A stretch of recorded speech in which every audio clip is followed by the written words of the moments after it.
Bonjour, M. Bouchon. Depuis 200 ans, Haïti a connu plus de 30 coups d'État. Qu'est-ce qui fait qu'Haïti vit dans une telle situation aujourd'hui? Comment on en est arrivé à un conflit aussi important? Madame Lefebvre, au fond, vous vous demandez pourquoi autant de misère. C'est pourtant Haïti qu'on a surnommé la perle des Antilles, mais comme vous allez le voir, cette perle reposait sur un collier qui a plutôt servi à étouffer le peuple haïtien. Comment en est-on arrivé là? D'abord, un peu de géographie. Haïti est situé dans les Grandes Antilles. Le pays partage l'île d'Hispaniola avec la République dominicaine. Haïti est classé 160e sur 175 selon l'indicateur de développement humain des Nations unies. Ça vous explique pourquoi ce pays, Haïti, est le plus pauvre des Amériques. Mais qu'est-ce qui explique cette descente aux enfers? Il y a 3 éléments historiques que nous allons vous raconter. D'abord, il y a son histoire coloniale. Il y a aussi l'isolement dans lequel les autres pays ont condamné Haïti dès sa naissance. Et enfin, il y avait l'existence d'élites prédatrices qui n'ont jamais donné aucune chance au peuple haïtien. L'histoire coloniale d'Haïti se caractérise par une exploitation massive des ressources de l'île sans aucune considération pour ce qu'on appellerait aujourd'hui le développement durable. Cette négligence apparaît dès 1492, alors que Christophe Colomb prend possession de l'île et la déclare colonie de l'Espagne. Immédiatement, les Espagnols transforment leur nouvelle colonie en un lieu d'extraction de richesses, principalement l'or. L'avidité des Espagnols les conduit à asservir les populations autochtones, les Taïnos, qui, à cette époque, auraient été plus d'1 million à vivre dans l'île d'Hispaniola. Les conquistadores les exploitent si durement qu'ils meurent tous en l'espace de 50 ans. L'histoire coloniale d'Haïti débute donc par un génocide. En 1697, Charles II, le roi d'Espagne, cède au roi de France, Louis XIV, la portion occidentale d'Hispaniola, qui est rebaptisée Saint-Domingue. Et cette colonisation française va intensifier la descente aux enfers d'Haïti. Je vous raconte la suite dans quelques instants. Je vous disais il y a quelques instants que la colonisation française a joué un rôle majeur dans le destin tragique d'Haïti. Voici comment ça s'est passé. Au 18e siècle, les Français installent à Saint-Domingue un système d'exploitation agricole qui est basé sur la culture du café et de la canne à sucre. Eh bien, à l'époque, la canne à sucre avait la même importance dans l'économie que le pétrole a aujourd'hui dans notre économie. Pour la France, Saint-Domingue, c'est le pactole. Les colons français de Saint-Domingue deviennent fabuleusement riches. C'est l'esclavage qui leur permet d'accumuler des fortunes. Entre 1697 et 1791, les bateaux négriers amènent, principalement de l'île de Gorée au Sénégal, plus de 860 000 esclaves.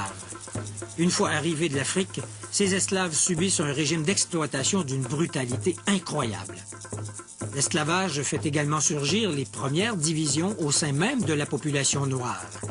L'affranchissement de certains esclaves, souvent des enfants illégitimes des maîtres blancs, donne naissance à une élite, les mulâtres créoles.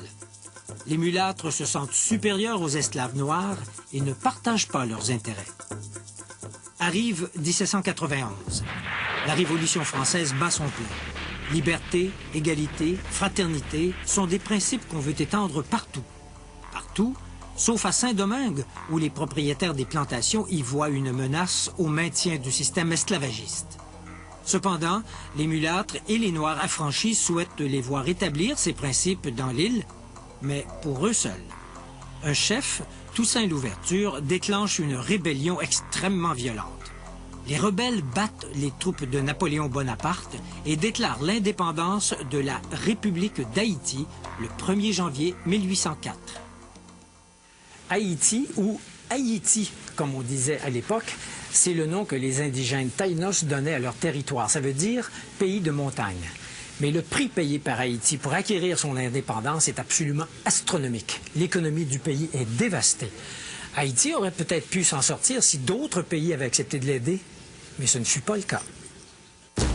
Au contraire, épouvantés par l'idée absolument subversive à l'époque qu'une république soit dirigée par des Noirs, les puissances de cette époque isolent diplomatiquement et économiquement Haïti.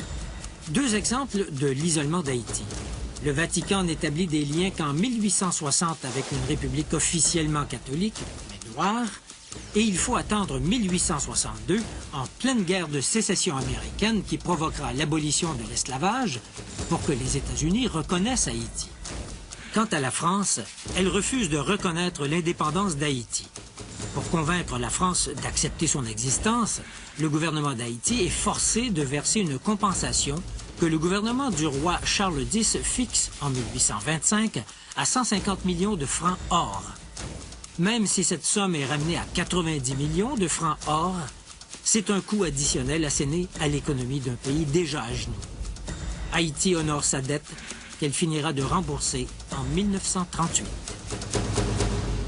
Pour se sortir du gouffre, Haïti aurait eu besoin que ses élites proposent un projet de reconstruction nationale. Or, ça n'a pas été le cas.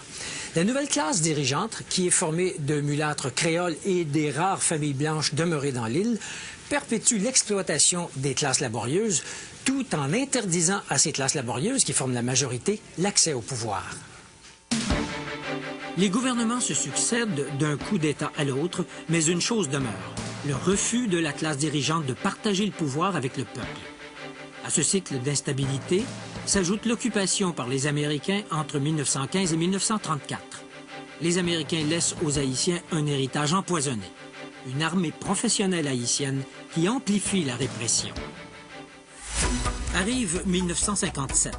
Cette année-là, un médecin noir, François Duvalier, joue sur le ressentiment de la population noire pour se faire élire président.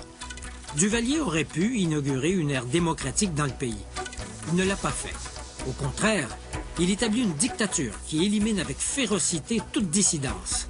C'est l'époque des tontons macoutes et de l'exil d'une partie de la population haïtienne, surtout les mieux éduqués. Son fils, Jean-Claude, qui lui succède, est renversé en 1986. Mais la vraie démocratie n'est pas pour autant instaurée. Depuis cette époque, la démocratie est fauchée chaque fois qu'elle tente de sortir de terre. L'espoir a longtemps reposé sur les épaules de Jean-Bertrand Aristide, un prêtre proche des masses et qui prêche une meilleure répartition des pouvoirs et de la richesse. Une fois au pouvoir, Aristide n'arrive pas à réaliser ce projet. D'une part, il se met à dos les élites possédantes qui ne veulent rien changer. D'autre part, il sombre lui-même dans le moule de l'homme fort, du chef charismatique mais autoritaire qui ne partage pas le pouvoir et utilise la force pour se maintenir en place. Cette double dynamique explique les malheurs récents d'Haïti, le coup d'État contre Aristide en 1991, les élections contestées, les troupes des chimères qui remplacent les tontons macoutes et l'hésitation de la communauté internationale à fournir des fonds pour rescaper le pays.